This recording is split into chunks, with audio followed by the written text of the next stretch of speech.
Hi all, welcome to my YouTube channel. ഞാൻ Tresa. So today's topic is my first trip from Kerala to Australia എങ്ങനെയായിരുന്നു എന്നുള്ളതാണ്. ഞാൻ ഒരു logo ഒക്കെ ക്രിയേറ്റ് ചെയ്തിട്ടുണ്ട്. ഓസ്ട്രേലിയയെ നമ്മുടെ ഇന്ത്യയോട് ലിങ്ക് ചെയ്യുന്നത് നിങ്ങൾക്ക് ഇഷ്ടപ്പെട്ടെങ്കിൽ കമന്റ് ബോക്സിൽ കമന്റ് ചെയ്യുക. സോ ഞാൻ എങ്ങനെയാണെന്ന് പറഞ്ഞുതരാം. നമ്മൾ ആദ്യം കൊച്ചിൻ എയർപോർട്ടിൽ എത്തുന്നു. അവിടെ നമുക്ക് പുറത്ത് ഒരു വെയിങ് സ്കെയിൽ ഉണ്ട്. അവിടെ നമ്മുടെ ബാഗൊക്കെ വെയ് ചെയ്ത് വേണമെങ്കിൽ നോക്കാം. അതിനുശേഷം നമ്മൾ അകത്തേക്ക് കയറുന്നതിന് മുമ്പായിട്ട് പുറത്തൊരു സെക്യൂരിറ്റി ചെക്ക് ഉണ്ട്. അവിടെ നമ്മുടെ പാസ്പോർട്ടും വിസയും കൂടി ചെക്ക് ചെയ്തതിന് ശേഷം അവർ നമ്മൾ അകത്തേക്ക് കടത്തിവിടും.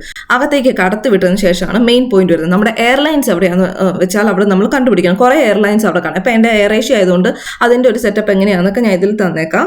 അപ്പോൾ എയർ ഏഷ്യയെ ചെല്ലുക. അവിടെ നമ്മൾ ചെക്ക് ഇൻ അല്ലെങ്കിൽ ബാഗേജ് ഡ്രോപ്പാണ് ചെയ്യുന്നത്. അവർ നമ്മുടെ പാസ്പോർട്ടും വിസയും ചെക്ക് ചെയ്തതിന് ശേഷം നമ്മുടെ ബാഗിൻ്റെ വെയിറ്റ് ചെക്ക് ചെയ്യും. എന്നിട്ട് നമ്മൾ ബാഗേജ് അവിടെയാണ് ഡ്രോപ്പ് ചെയ്യുന്നത്. എന്നിട്ട് എനിക്ക് അവിടെ നിന്ന് 2 ബോർഡിംഗ് പാസ് തന്നു. എൻ്റെ എന്ന് പറയുന്നത് ഒരു ഇന്റർ കണക്റ്റഡ് ഫ്ലൈറ്റ് ആയിരുന്നു, ഒരേ ഓപ്പറേറ്റർ തന്നെ. എന്ന് വെച്ചാൽ എനിക്ക് ഇപ്പോൾ കൊച്ചിയിൽ നിന്ന് കുലാലംപൂരിൽ നിന്ന് ഓസ്ട്രേലിയ അങ്ങനെയായിരുന്നു. അതിനുശേഷം നമ്മൾ കസ്റ്റംസിലേക്കാണ് പോകുന്നത്. കസ്റ്റംസ് ചെല്ലുമ്പോൾ അവർ നമ്മുടെ ഹാൻഡ് ക്യാരിയിലുള്ള സംഭവങ്ങളെല്ലാം ഒരു ട്രേയിലേക്ക് ഇടാൻ പറയും. അതുപോലെ തന്നെ ബോഡി ചെക്കിങ് അവിടെയാണ്. എന്ന് വെച്ചാൽ ഇത് മെയിൻലി ഒരു എക്സ്റേ വിഷനിലൂടെ ചെക്ക് ചെയ്യുന്നു. നെക്സ്റ്റ് നമ്മൾ മൂവ് ചെയ്യുന്നത് ഇമിഗ്രേഷനിലേക്കാണ്. ഇമിഗ്രേഷൻ ചെല്ലുമ്പോൾ വരെ പാസ്പോർട്ടും ബോർഡിംഗ് പാസും കൂടെ നോക്കി നമുക്കൊരു എക്സിറ്റ് സ്റ്റാമ്പ് വരും. പിന്നെ നമ്മൾ നടന്നു പോകുമ്പോൾ നമുക്കൊരു ഡ്യൂട്ടി ഫ്രീ ഷോപ്പ് കാണാം. അതിൻ്റെ ഇമേജസ് ഞാൻ അവിടെ കൊടുത്തിട്ടുണ്ട്. കുറേ സാധനങ്ങൾ വേണമെങ്കിൽ വാങ്ങാൻ പറ്റും. അതിനുശേഷം നമ്മൾ ബോർഡിംഗ് പാസിൽ നമ്മുടെ ഫ്ലൈറ്റ് ഏത് ഗേറ്റിലാണ് വരുന്നതെന്നുണ്ട്. ഈ ഗേറ്റിൻ്റെ ഇമേജസ് ഞാൻ കൊടുത്തിട്ടുണ്ട്. ഗേറ്റിൻ്റെ അകമെന്ന് പറഞ്ഞാൽ ഇങ്ങനെയാണ്. അപ്പോൾ നമ്മുടെ ഗേറ്റ് നമ്പർ ഏതാണോ അതിൻ്റെ ഫ്രണ്ടിൽ പോയി വെയിറ്റ് ചെയ്യുക. കുറച്ച് കഴിയുമ്പോൾ ഫ്ലൈറ്റിലെ ആൾക്കാർ വന്ന് നമ്മുടെ ഫ്ലൈറ്റ് ടേക്ക് ഓഫ് ചെയ്യാറായി എന്ന് പറഞ്ഞ് നമ്മൾ അകത്തേക്ക് കൂട്ടിക്കൊണ്ടു പോകും. അവിടെ ചെല്ലുമ്പോൾ എയർ ഹോസ്റ്റേഴ്സ് നമ്മൾ ഗ്രീറ്റ് ചെയ്യും. നമ്മുടെ സീറ്റ് എവിടെയാണെന്ന് പറഞ്ഞത്. അപ്പോൾ വേണമെങ്കിൽ നമുക്ക് നമ്മുടെ ഹാൻഡ് ക്യാരി മുകളിലുള്ള ഓവർ ഹെഡ് കമ്പാർട്ട്മെന്റിൽ വെക്കാം. എന്നിട്ട് സീറ്റ് ബെൽറ്റ് ഒക്കെ ആയിട്ട് ട്രിപ്പ് അടിപൊളിയായിട്ട് എൻജോയ് ചെയ്യാം. അതിനുശേഷം ഇപ്പോൾ എൻ്റെ കേസ് പറയുകയാണെങ്കിൽ ഞാൻ ക്ലിയയിലെത്തി. ക്ലിയ എന്ന് പറയുമ്പോൾ കുലാലംപൂർ ഇന്റർനാഷണൽ എയർപോർട്ട് ടെർമിനൽ 1 ആണോ 2 ആണോ നിങ്ങൾ ശ്രദ്ധിക്കുക. നെക്സ്റ്റ് ഫ്ലൈറ്റ് ഏത് ടെർമിനലിൽ നിന്നാണെന്നുള്ള കാര്യവും നിങ്ങൾ ശ്രദ്ധിക്കുക. അപ്പോൾ ക്ലിയയിലെത്തി. അവിടെ നമ്മൾ ട്രാൻസ്ഫർ അല്ലെങ്കിൽ ട്രാൻസിറ്റ് സയൻസ് ഇതുപോലെ ഒരു വലിയ ബോർഡ് വെച്ച് കാണും. അതിൻ്റെ അകത്ത് നമ്മുടെ നെക്സ്റ്റ് ഫ്ലൈറ്റ് എവിടെ നിന്നാണെന്നുള്ള കണ്ടുപിടിക്കുക.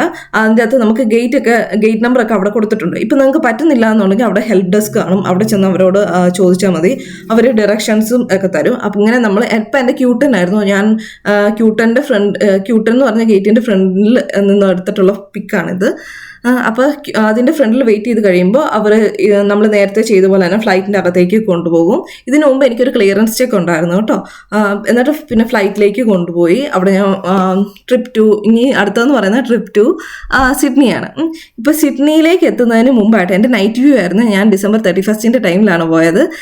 അപ്പോൾ എനിക്ക് ഫയർ ക്രാക്കേഴ്സ് ഒക്കെ കാണാൻ പറ്റി ന്യൂ ഇയേഴ്സിൻ്റെ. അപ്പോൾ അതിൻ്റെ ഒരു വീഡിയോ ഞാൻ അവിടെ കൊടുത്തിട്ടുണ്ട്, നിങ്ങൾക്ക് കാണാൻ പറ്റും.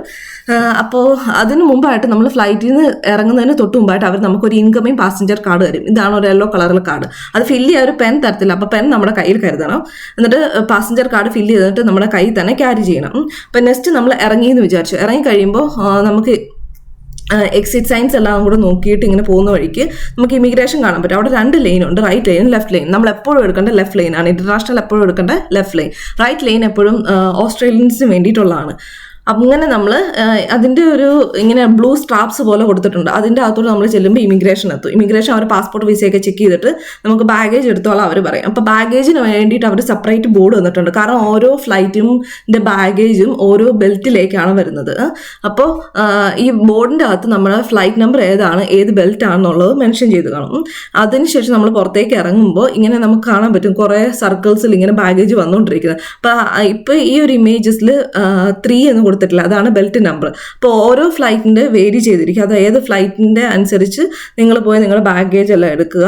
അതിനുശേഷം കസ്റ്റംസിലേക്ക് പോവുക. അവിടെ ക്ലിയറൻസ് കിട്ടിക്കഴിഞ്ഞാൽ നമ്മൾ എക്സിറ്റിലേക്ക് പോവുക. എന്നിട്ട് നിങ്ങൾ നിങ്ങളുടെ വീട്ടിൽ കോൺടാക്ട് ചെയ്യുക. ആരെങ്കിലും പിക്ക് ചെയ്യാൻ വരുന്നുണ്ടെങ്കിൽ അവരുമായിട്ട് പിക്ക് ചെയ്യുക. അല്ലെങ്കിൽ ക്യാബ് നമുക്ക് അവൈലബിൾ ആണ്, അല്ലെങ്കിൽ ട്രെയിൻ ബസ് ഒക്കെ അവൈലബിൾ ആണ്. ഇപ്പോൾ ട്രെയിനും ബസ്സും ഒക്കെ എടുക്കുകയാണെങ്കിൽ നിങ്ങൾക്ക് ഇവിടുത്തെ ട്രാവൽ കാർഡ് വേണം. അതില്ലാത്ത സ്ഥിതിക്ക് ഒന്നല്ലെങ്കിൽ ക്യാബ് അല്ലെങ്കിൽ ഓൾറെഡി നിങ്ങൾ പിക്ക് ചെയ്യാൻ പറഞ്ഞിരിക്കുന്ന ആളോട് വരാൻ പറയുക.